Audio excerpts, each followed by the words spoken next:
Okay, great stuff. Thanks everyone for attending. So this is the last session of the Cloud Native Data Management Day, like a little mini subset of sessions that we put together over the last 2 hours. And really what I wanted to focus about is it's all about the data, with a focus around the data service and where that lives. Obviously, we're going to be talking about the cloud native part, but then also some considerations. If you've been here for the whole 2 hours, it's about really, from a data management point of view, how are you protecting those workloads, or how can we protect those workloads, specifically if they're running in Kubernetes.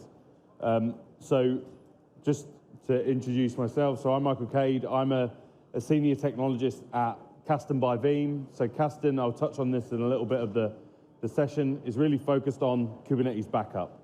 So first and foremost, the backup and the recovery of those workloads, those stateful workloads within your Kubernetes cluster. Then I'm going to show you just that it doesn't have to be inside the cluster as well. We might be leveraging a PaaS service such as RDS to be able to protect those workloads. So we might completely leave our Kubernetes cluster as a place where we run our stateless workload, but then we leverage a PaaS-based solution to give us that state or look after that data. So I've been in the data management space for far too long. It's generally the most boring part of anyone's conversation or budget. So I get the tail end of the 2 hour session that we have, and just talking about some of those strategies around being able to protect those workloads. I think it's all fair to say, like, there's quite a lot of us here, and hopefully there's some on the stream as well, like, data's pretty important. Like, we're either writing our applications that store some sort of data. There's not many stateless applications that don't have a requirement, apart from maybe static websites that don't really have an element of data or a use case for some way of putting data into it. Just a few examples of data and how it's intrinsically growing at a rate of knots, and we have to think about, well, what do we actually have to protect, and what don't we need to protect, regardless of where they are as well, because obviously we bring in things like edge numbers to this as well. So, but the common denominator to that is data, where regardless of the platform that we're thinking about, whether it's a virtual machine, whether it's cloud-based workload, or whether it's a cloud-native container that is leveraging some sort of data, the data is the common denominator that we have to consider, and we have to think, do we need to keep it? Do we not? Do we need a copy of it? Do we not? There'll be some logs, maybe, metrics, maybe, that you don't need, but notice that I keep on saying maybe, because it depends how important those logs are to your application. You might need them in 24 hours, or you might need them in a week, or you might need them in 3 years. So really, it really depends, and I think actually all the speakers have said that when it comes to architecturally making a decision on where you store your data. It really depends. It depends who you are and who you're speaking to. Whether you're a developer, whether you're sat in the middle from a DevOps point of view with a focus on the developer and the experience around that, or whether you're on the operations side and you're actually thinking about where that data is and how it lives. So the key part here is that, and if you're a developer, you don't really generally care too much about the platform, the infrastructure, the operations side of where things live. So whether it's a physical system, whether it's a virtual machine, whether it's a virtual machine in the cloud, leveraging IaaS-based systems, or we can go one step further with PaaS and SaaS in there, or whether it's a container, and whether it's just a container on its own, or whether it's a part of a container orchestration engine, such as Kubernetes. I'm not specifically talking about just Kubernetes there. It could be something like HashiCorp Nomad or another Docker Swarm, for example. And I think the key part here is, so the data lives across all of them, or can live across all of them. And the important part there is none of them have gone away. Like, some of us are going to be very early in our journey, depending on what or what programming language you're even developing in. You could still be massively dependent on physical systems, and then virtualization and cloud. So we're all at this like tipping point or a journey of where and where do we pick and where do we put our data services that we require for our application. That built out horribly, and then okay, we now need to think about, well, which one do we choose? Do we need to make that as a developer? Do we need to make that as an operations? Do we need to make that as the DevOps, the SRE? Or is it dictated to us? Or do we pick from a catalog that gives us the best, or that looks like it's the fastest storage available for our database? And then going back to my original point is, I kind of always start off by talking about that first point is, well, do I need to back up and restore that data? So if I don't need to restore it ever, then I don't probably need to back it up. So that's the first question. And then we have to think about, okay, what does that recovery look like? And what am I recovering, or what is my recovery plan for? Is it a disaster? Is it things go really bad for the front end or for the whole application? And do I need to consider having that in a different location? And then probably the most, especially as you get further down that line of all the different platforms, when it comes to containerization, it gives us a much more flexible way of being able to redeploy or deploy our workloads, our applications in all of the different places. Kubernetes gives us the capability, or container orchestration gives us the capability of really running in a lot of different places. So application mobility is key and kind of goes intrinsically with your data management process, because it gives you the ability to actually lift and shift those workloads that maybe if you were a physical machine or it was a virtual machine, you're very much reliant on the operating system. So you're very much having to move gigs of data to move it from site A to site B, which is a massive pain. People do it, people are still doing it, that lift and shift approach into public cloud, IaaS, etc. But when it comes to containerization, that application mobility really gives us a way of being able to upgrade or move around, and we're no longer tied into one provider or one hardware option that we have there. So one of the key parts, and if you can read that on there, down the bottom here, so if we think about back and restore in a containerized environment, we have to start thinking a little bit differently, but it's another story, and I'll touch on this later as well, is that it's the same but a little bit different all the way through those platforms. So whether it's physical, virtual, cloud, or cloud native, we still have to consider how we protect those workloads, those our data services, our databases, or in general, it could be the logs. Why is that beeping? And then we also have to think about role-based access control. Who has access to this? How do we provide a self-service capability of being able to simply either hook into an API or adopt this or integrate it into your, is that mine beeping? Oh, cool. Phew. We have to think about how we integrate backup into our pipelines. How do we integrate it into our continuous deployment, or generally deployment rather than the integration point of view, because that's where we're going to start going from version 1 to version 2 of the application. And that external data source is not being managed by that version control, because as soon as you're putting stuff into that database, it's no longer in our repository, right? So we have to start thinking about that. We also then need to start thinking about, okay, we're going to scale out or scale up our application. We have to think about, well, how is it going to perform and how are we going to protect it at scale, especially containers. I don't really care about the container. I care about the data, but I don't really care about that particular container that might be gone within a minute. So I can't leverage that, but I can leverage the persistent volume claim that should always be there, right? And then I have to think about performance. Okay, as a backup, I have to be the set and forget. I have to go and sit here and I just have to pounce whenever something's changed. I have to understand what's changed to be the most efficient I can be. And then polyglot persistence, or I need to be agnostic, is probably the easiest way to coin that. How can I protect over all of the different variations of Kubernetes that we have, OpenShift, EKS, AKS, GKE, on-prem, upstream, etc.? How do we make sure that we've got the ability to protect our workload, our application, regardless of where it lives? And then how do I then start looking at the disaster recovery on top of that from a recovery point of view? How do I go cross availability zones?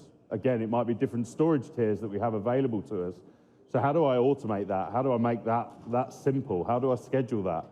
So start thinking about all of those different platforms to consider the use cases around that. Well, one, do I need to back up and recover my workload or my data?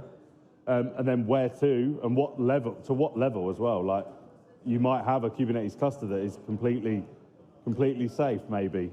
Or maybe the application that runs on it, the data is maybe not that important. It's just gathering metrics and logs. But that mobility, I believe, is going to be that way of being able to transform what that application looks like, that desired state, on the fly or as part of an automated process, is probably the key part that we're at least having from a custom point of view when it comes to talking about data management. So that then leads us into the first demo that I'm hoping is just going to start playing when I hit the next tab. But if we think about going from one cloud to another, and we might have different storage classes within Kubernetes, I want to be able to recover that as fast as possible, whether it's automated, and in this I'm just actually manually going through the process, but think in the back of your mind that this could be completely automated on a scheduled basis, or even dynamically based on some sort of action that happens. But before I do that, if we think about, if we think about a typical 3-node Kubernetes cluster, we've got a control plane, we've got our node 1, we've got a node 2, we've got an external web interface, and we have a persistent volume claim where our important data lives. Obviously, our containers, our pods, can spin up, spin down. I believe it's a stateful set that gives us that database and gives us that persistent volume claim. Yeah. So if you think about my stateful application, or my mission critical application, I should say, obviously, is Pac-Man here. So first of all, let's just make sure that we have some critical data within our database and in our persistent volume claim. So then we're going to log our mission critical data. Now, this is just going to a Mongo database in the back end. It's using a Node.js front end. And you can see I've got loads of mission critical data. You can see as well that I'm running this on K3S. So I'm using this on maybe a local development system, and I'm just proving a point that I can now take all of this data and I want to move it into, I think I want to move it into EKS, but I can't quite remember. But you can see here, okay, there's my Pac-Man namespace. This contains my service, my pods for my front-end Node.js app. It contains my persistent volume and my stateful set. And then I'm going to jump into EKS, so AWS. I have a cluster ready and waiting for me to scale up my application. But I also want to take all of that test data with me. You can see here, we don't have any Pac-Man namespace.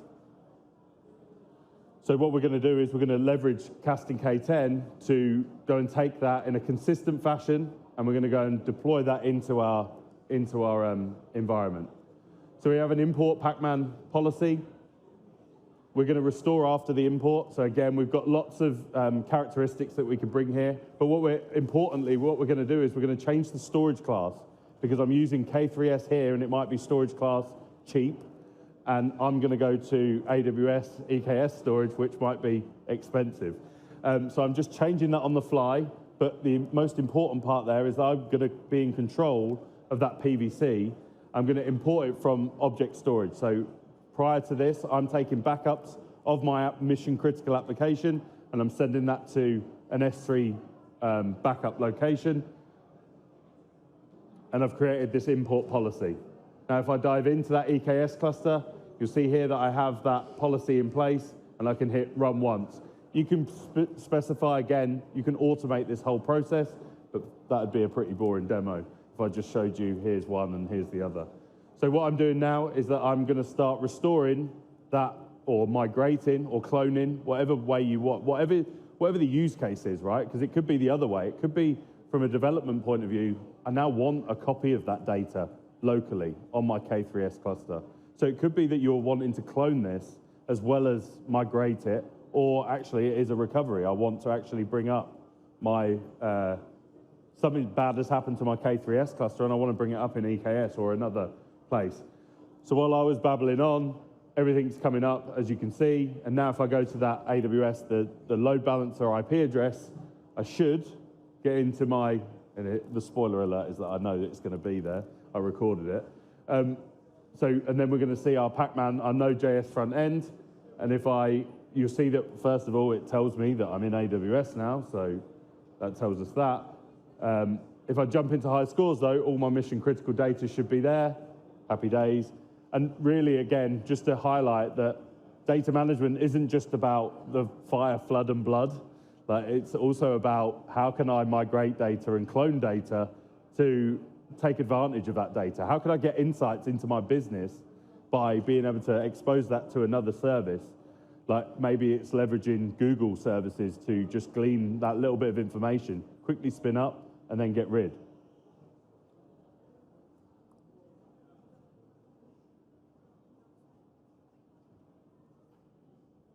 So storage is a bit of a minefield when it comes to Kubernetes, but I would say that over the last few releases, the Kubernetes release team has given a lot of focus around storage and data particularly.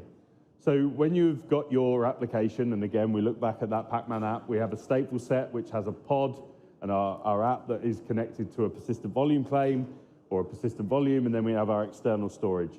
So this is the consistency. That is where my Mongo database, my back end is going to be living. And then we also might have a front end service, although an application might just be using a Kubernetes cluster just for infrastructure purposes and just want to have that stateful set and want that application external, maybe in a virtual machine that hooks into this and just takes advantage of a stateful set or a deployment within Kubernetes. So when it comes to storage, this is where, like I mentioned around Kubernetes and the release team have put a lot of focus around storage and data. A few years ago, I would say more than 2 years ago, there was the in-tree provisioner. And this was where we were constantly waiting, or constantly is probably not the right word, but we were waiting for the Kubernetes release so that we could enhance any of the functionality within Kubernetes around storage. So that was obviously had its delays. We were releasing 3 times a year, but these were volume plugins, and it was kind of the first iteration of, well, we can run stateful workloads in Kubernetes though. So that was the first light bulb moment for that. And then along came the container storage interface that gives us the ability to have a storage plugin that we can do out of band. We can have any storage vendor can plug into those APIs and allow us to take advantage of those. So just to explain this, and without getting into the weeds, you've got your external storage, and of which there's over 100 CSI external storage drivers available out there. But basically, from Kubernetes side, you have your control plane, your nodes, and then within the main core Kubernetes code, is you have your external provisioner, you have your external attacher, and your driver. So think about them as APIs that are exposed out of your Kubernetes cluster or out of your nodes. And then you have your external component from your storage vendors that hook into those so that you've got the ability to do things like volume snapshots and another task, being able to resize on the fly, which was the latest one within 1.24. So that really gives us the ability to enhance what we're doing from a storage point of view within Kubernetes very quickly. I'll also give a shout out here to Cozy, which is the object storage interface as well. So that gives us the ability to then leverage object storage as well as block and file-based storage that we see here, which is generally what we see from a CSI perspective. There's other different types of storage within Kubernetes as well, so I have to mention those. So if you think about config maps and secrets, that's what generally could give us a config map is going to give us a pointer to an external location or an external resource, or maybe even an internal resource, but generally it's going to give us a pointer to something. And then we're going to have secrets. Secrets are sensitive objects that give us the ability to access those potential config maps or those resources. So I mentioned at the start as well, we're seeing more and more customers that are using maybe a Kubernetes cluster with a stateless app and then hooking into a database service, such as Amazon RDS. So for this, I'm using RDS as an app. So again, what I want to be able to do from a backup point of view, I don't want to have a point solution that just goes into AWS and protects that, because then it knows nothing about the rest of the app that's in Kubernetes. I'm hoping this is running. Yeah, it looks like it. So this is using Postgres as the back-end database. And then if we come in here, you'll see the RDS app that I have. If we go and look inside of that, this will see it. So we have a config map that gives us access to that RDS instance. So that contains all the information, the URLs and the UUIDs that we need. And then also I should have a secret that gives us the access to it, the IAM control into that. So again, DB creds gives us the accessibility into that. And this basically shows that we've got the ability to leverage that PaaS solution within there. So we have cast and deployed, and we have a policy that's created. I'm purposely not showing too much around the product, but if you want to see more, we've got a stand over there as well, and we can dive into any of these details. But basically, we have a policy created to take a snapshot on demand, because if I did it scheduled, we'd have to wait either a long time or for a reason to run it or actually run it. And then I want to export it. So this kind of goes back in time. I never went through this beforehand with the last demo, but this enables us to take a very fast snapshot locally, so really fast recovery point, but alone, that's not going to give us the ability. If that storage dies, it's not going to give us any recovery point. So what we also want to do is export that out to S3 compatible storage, or AWS S3 maybe, and have a copy of that data out of band so that we can always recover from that. And then a few other settings in there. We also use Canister. Canister is an open source project maintained by Kasten, and that's focused on the application consistency of that data. So it's going to go, so for Postgres, it's going to go in and it's going to trigger the action set around PG dump, and it's just going to allow us to have a copy of that PG dump in a consistent fashion into our object storage location. So what you can see here, we're just triggering AWS APIs via that import policy. But now what we're doing is we're going to have visibility of the whole application. Half of it's in Kubernetes, half of it's in, or half of it could be in Kubernetes, half of it's in AWS RDS. So I hope I speed this up, because it takes about 12 minutes every single time we do it. And that's leveraging the AWS APIs with that credential, with that config map, with that with those secrets to access that. So you'll see up here first, we're taking that backup. Backup in Cast and K10 world is a snapshot. So I do have a front-end app. It doesn't live inside the cluster, but obviously it could. So we have our DVD rental system, and we have all of our important data within there. And what I'm actually going to do, and this kind of goes back to that point around, okay, I want a clone of that important mission-critical data that is running in RDS, but I don't want my 100 developers to have 100 RDS, because that's going to cost me a fair bit of cash. So what I want to do is I want to spin up a K3S cluster or another cluster, and I'm going to run through that import process of being able to bring all of that data out of RDS and into stateful sets, bringing it all inside a cheaper storage tier locally is kind of the high-level overview of what we're doing. So we're first taking a backup, so that's going to be using EBS snapshots within AWS, if that's still in the EKS cluster, or local snapshots for really fast recovery. And then we're going to export out into object storage. So the video is only 5 minutes long, so we've got a minute left, so it should speed up very quickly. So once that backup's complete in that consistent fashion, we're then going to leverage that snapshot, and that's what we'll use. So we're not having to stop and quest the data twice. We're actually just going to leverage the snapshot to export that out into object storage. Oh, as if by magic, it completed successfully. We definitely weren't standing here for 10 minutes. And here, if we refresh, it should be all back and available, all consistent, all of that good stuff.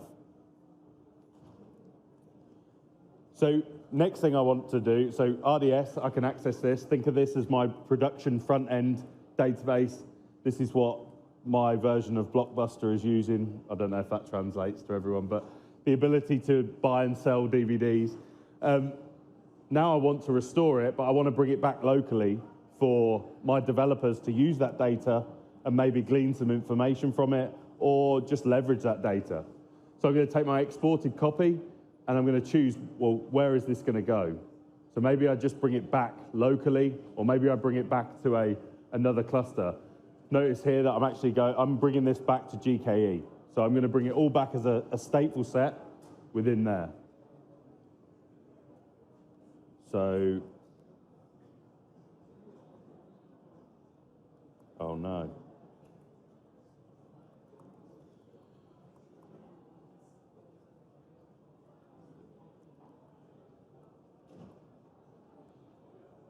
So when it comes to, like I've mentioned a lot about stateful applications, and it's not just really the database is completely important, but we start thinking about host names, IP addresses, the security around that, the secrets, the config maps, and all of that important stuff. When it comes to stateless applications, the amount of customers that we also speak to where they've got complex environments, and yes, you all should hopefully have some source code somewhere that allows you to deploy that app again if something bad was to happen. But just taking a quick backup of all that config map, all of the configuration and the manifest and everything that goes with that is another use case that we see out there in the field as well. And remember, I said this at the very beginning, and hopefully you can see that, but I said about data management, regardless of the platform, so whether it's Kubernetes, whether it's cloud, whether it's virtualization, whether it's physical, it's kind of the same, but it's a little bit different. We have to, especially when it's cloud native and distributed, we have to think about a few things a little bit different. But ultimately, you still need it because there's no magic button around, well, if a failed application, whether that be the database or whether that be the whole environment, we still need to recover that. If we need to migrate that data from A to B and there's a lot of reasons why you might migrate from one service to another. You might go because of cost.